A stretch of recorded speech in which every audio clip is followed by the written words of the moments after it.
Hi everyone, welcome back to episode 3 of Backstage WA. My name is Kaylin. And my name is Shannon, and today we're joined with Gina Williams and Guy Ghouse, who are two dynamic singer-songwriters from Western Australia. They combine the Noongar language with modern music to make some incredible music. How are you guys today? Yeah, good, thank you. Very well, thank you. Very excited to talk to you guys. So what inspired you guys to create music that focused on championing and preserving Noongar culture and language? It's a great question. I guess, in our history, we've held this country for 3,000 generations. And in our more recent history, we sing a lot of English songs. And I'm really passionate about both language and music. And after a little while of working with Guy, it became apparent that this was something that we could do.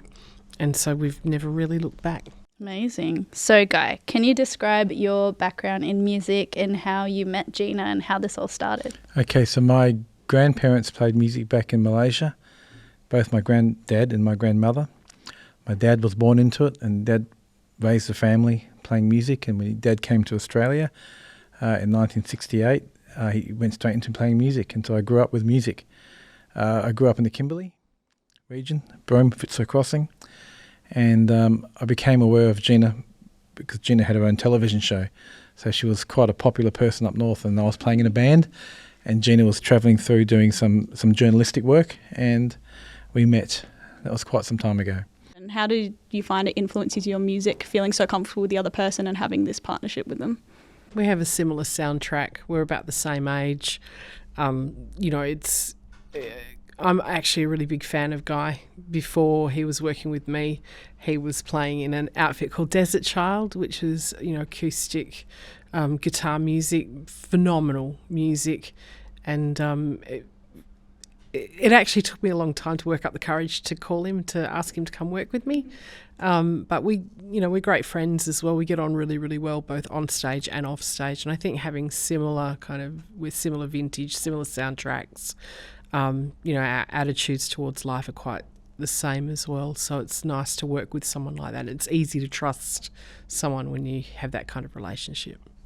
Your music combines a lot of contemporary but also traditional elements. When you're working through that creative process, whether it be writing or working on a new performance, how do you find yourself kind of balancing those two while staying true to your original message and the spirit of your music? Terrific question. Everything that Guy and I do is informed by 4 principles. So our core, which is our heart, that's the first principle, and it has to be right because nothing good can follow if your heart's not right. Second principle is more, which is family, but also the people that we choose as our family. We understand that family is much more than DNA. So it's the people that we choose to spend time with, the people that we work with, and also not just that relationship, but also our responsibility to those around us. What is that, and what does that look like? The third principle is Budja, which is our land and our connection to country. And so it's where your heart goes when your head says home. And, that's something that we can all claim because we all call this place home. And then the fourth principle is Kurlinga, which is children, but it's more than that. It's legacy. It's understanding that Noongar people have held country for 3,000 generations. But we have present power to make sure that the next 3,000 generations come into a world that's kind and generous and inclusive. And, the focus is on community over economy. Those things remain, those pillars are central to not just our writing and our creative practice, but to everything that fits, all the scaffold that sits around those things. And, my Uncle Tom Hayden, rest in peace, he passed away at the end of last year, but when we first started doing this, we had a long conversation with him about this, and he said if you had those 4 things figured out, then everything else would work. And, we've used that approach for over a decade now, and it works. Now, you guys do sing in Noongar, which is a traditional language of the land that we're on right now, but you have been accepted worldwide with international audiences as well. So how do you think that the music translates to all these different people around the world? Music is no different to anything else that universally connects us. I mean, you might not have ever experienced food from some remote part of East Istanbul, but when you go there and it's made with love and with the purpose of nurturing and giving, you might not understand the ingredients, but you feel the gift and what it does. And what does it do? It brings us in together, connects us. Music's no different. What we do is entirely about what brings us in, back to a campfire. So it's never about what separates us. Guy always puts it really beautifully. We never fight against, we always fight for. So, and that translates around the world. The 4 principles that we talk about, they're universal things. We all understand what love is. We all understand what loss is. We all understand deep joy and great love, regardless of the language. So I think that's where we can connect audiences regardless of where we are in the world. Amazing. And speaking of the Noongar language, I watched your TED Talk from a while ago, and you said there's not many words in Noongar that can be translated into English. The beauty about language is that often words have deeper meanings. So, and there are lots of words that simply don't correlate to Noongar language. So, for example, please and thank you are not words that are used in our language. We weren't transactional like that. So, in modern Noongar, there are some that use the word yanga, which means to give, as a way of saying thank you, give thanks. Not everyone does that. We don't strictly have a word for goodbye. We say borda, which translates to soon, because it's our belief that we will always cross paths, whether it's this life or the next. But when you say borda, it's a word of hope and a word of promise that our hope is that we will cross paths again soon. So I think the poetry of those sorts of language in that context is really beautiful. Another quick one, if you don't mind, is we have a word forever, which is kalyukul. It's my favourite word in anyone's language because it's this notion of always was, always is, always will be. So our past informs our present and gives us present power to secure the future. And so, I see it represented as a bit of a, bit of a spiral, in that from a spiral you can see where you've been and you can see where you're heading from one point. And sometimes it feels like we're always going around the mountain and we keep coming back to the same place. We never really do. We always come back to somewhere different because we're changed, because we've had the life experience or things have happened in that meantime, but we always come back. And I love that idea of, this being kalyukul, this kind of heaps of forever, the every now, which is a beautiful thing. And have you found with, again, people nowadays people have always been impacted by music, but people have more of this willingness to come up to you maybe after a show and ask you questions, say, oh, I really wanted to know this about the song, or like your background, what's like this about, or where did this idea come from for this music? Every show. Yeah, and you're finding that more nowadays. Yeah. Always, since the day we started, every show. People want to hug Gina or cry or connect. And all they want to do, some people just come up and just stare. It's a wonderful thing. It just, again, it shows that we're actually not so different. The things that connect us are far greater than the things that don't. And what have you guys got coming up? Have you got any projects coming up, or you've just finished a tour, as you just said? But it's a busy 12 months coming up. Yeah, we average 100 schools incursions a year. We have just written another opera, so that will be premiered next year in February with the West Australian Opera. We have another album which we're writing. We have another children's work that we've written. A couple of tours and just more and more music. As much music as we can possibly fit into our lives. We believe the future, the leaders of tomorrow are in the classrooms of today. It's a wonderful old saying. But we see, during the school terms, we see at least 1,000 children a week. And we see the shift. Yeah. we don't go to any school where some child's not running up to us and greeting us in language. And that was unheard of for us, maybe even 5-6 years ago. But it's a shift, and it's a beautiful shift. We talked a bit about this with Kaya last episode, about the importance of, and just the impact and how it's so different going to schools, and again talking about how you really want to learn from the past and in the, to working to make those next 3,000 generations, and the importance of getting these kids to just experience and understand as much as they can, especially with the Noongar language. I actually think going into schools is critically important. And we've seen a shift with, for example, the way that children ask questions of us now.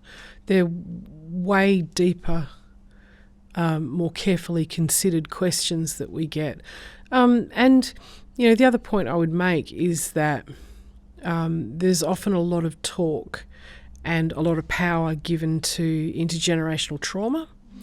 Whereas I think what we try and do is also, we acknowledge that terrible things have happened, but there are also really good things there's good knowledge and good history that we should remember. The land care and caring for country and understanding, like even simple things like names of animals and birds that live on this country. Once you start to know those things, you look at country a little bit differently. And I think that, in the same way that people talk about intergenerational trauma, we also need to focus on our intergenerational strengths. We also stand in the strength of our ancestors. And, often the focus becomes too much in one direction. I think we need to bring it back and bring some balance to that as well. And then it gives people hope. If we've got no hope about the future because we've had such a dud run in the past, then we might as well give up now. And I look at, we go to these schools and you always walk away just thinking, I really have hope for the future. I think that, our future looks good if these kids are anything to go by.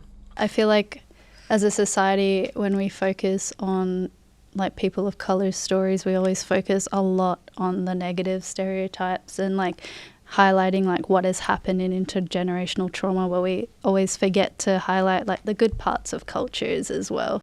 So, someone talked about, they talk about truth telling, which is another phrase that I think is a little bit fraught because it implies that we haven't always told the truth, and our stories haven't changed.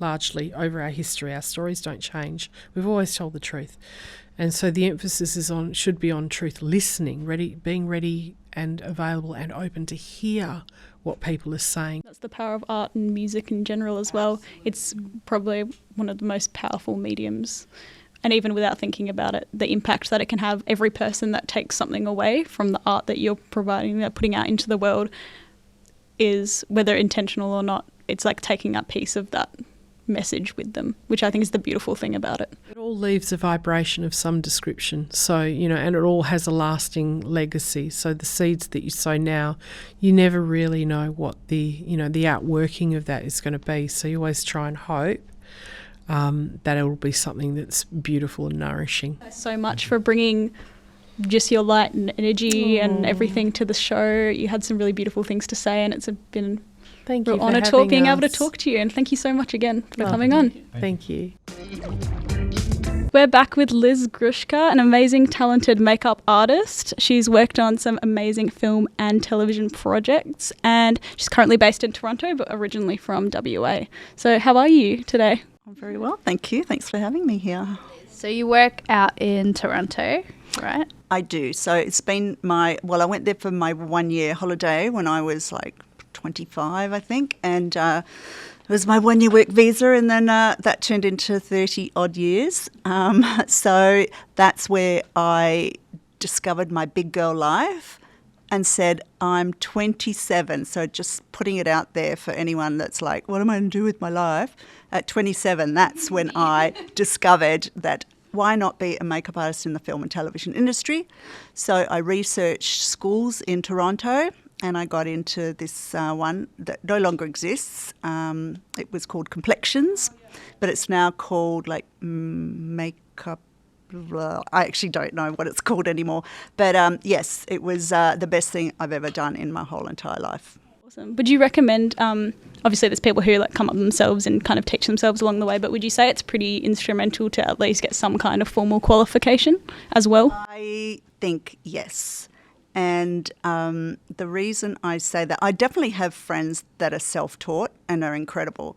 But there is something about a lot of places wanting you to have an accreditation or some sort of certificate to prove, but also you can't learn everything on your own. You need a person who's got 20, 30 years experience to teach you and tell you things that you won't discover for 20 years on your own. How does the collaboration process work under the roof of production design when you are in such separate processes? So you all get the same script, but how do you collaborate with one another to make sure like the whole piece is cohesive?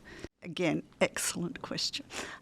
So hair and makeup work like this. So we have to always have our chit-chats with the hair department to obviously make our looks cohesive, but then the second part of that is we have to confirm with costume. So costume and hair a lot of the time have to collaborate because of hair pieces that are like, say, a brooch in 1940s go, oh, not a brooch, like a special hair clip goes, or a hair ribbon has to go somewhere. And even with me, like as a makeup artist, if there's a look, again, say it's mostly period piece, they'll say, oh, she's wearing a burgundy suit. So then, I have to go along with what the colour tones are for that. And thirdly, production design-wise, not a huge collaboration except for once a blue moon, if there's like the overall, say, colour palette of, the whole scenario, then, I guess you'll get that coming from production design, then it'll come down to the wardrobe, and then it'll be us going along with that. How did you come to work in India and Sri Lanka? Did you just kind of start a job there? And of course, now you're the director of the makeup school. I got a job with this Canadian filmmaker. Her name is Deepa Mehta, and she's really quite renowned for being quite controversial. And so a lot of her stuff, that's why in 2000, when I went to do that first movie with her, we got shut down after like 2 days because it was this story of these widows, how they're shunned by their families and put into ashrams and left to basically rot. And the government didn't want, the world hearing about this tradition that they had. So you know what they did? They burnt an effigy of her out the front of our hotel where we were staying.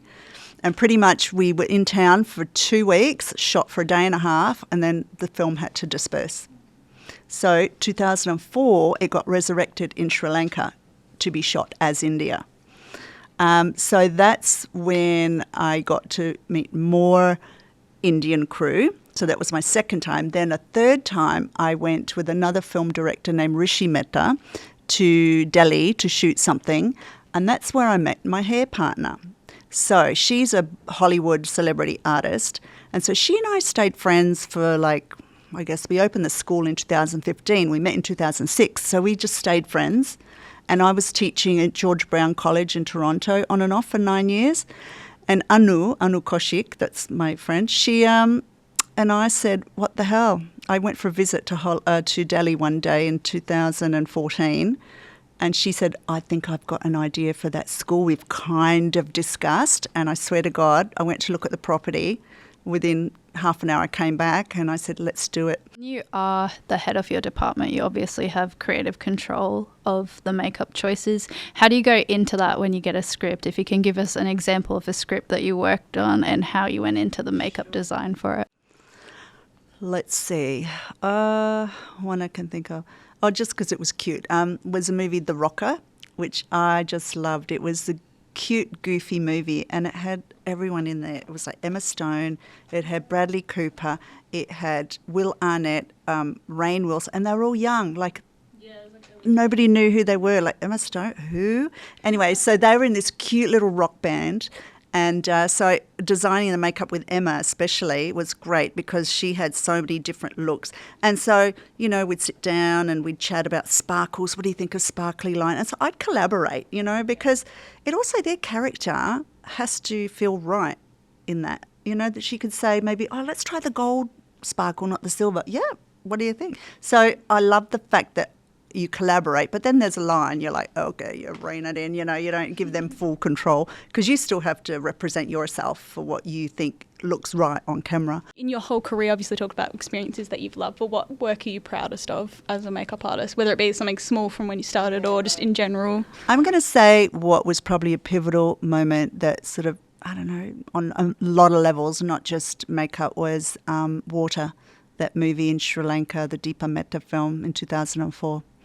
That, I think, stays in my heart forever and ever. So much for talking with us today. It's been yeah, super thank you fun so and Good. just We're good definitely energy. going to get tips off screen for for our films. I'm like, so we've got this film that we have to do this No for. worries. Oh, that's awesome. But yes. Yeah. Thank you so much. Thank you. Awesome. Thank you so much to the Backlot Perth and Limitless Studios, who are our sponsors, and we'll have our supporters in the slide after the show. And like, subscribe, and please share around if you found this content interesting. Thank you.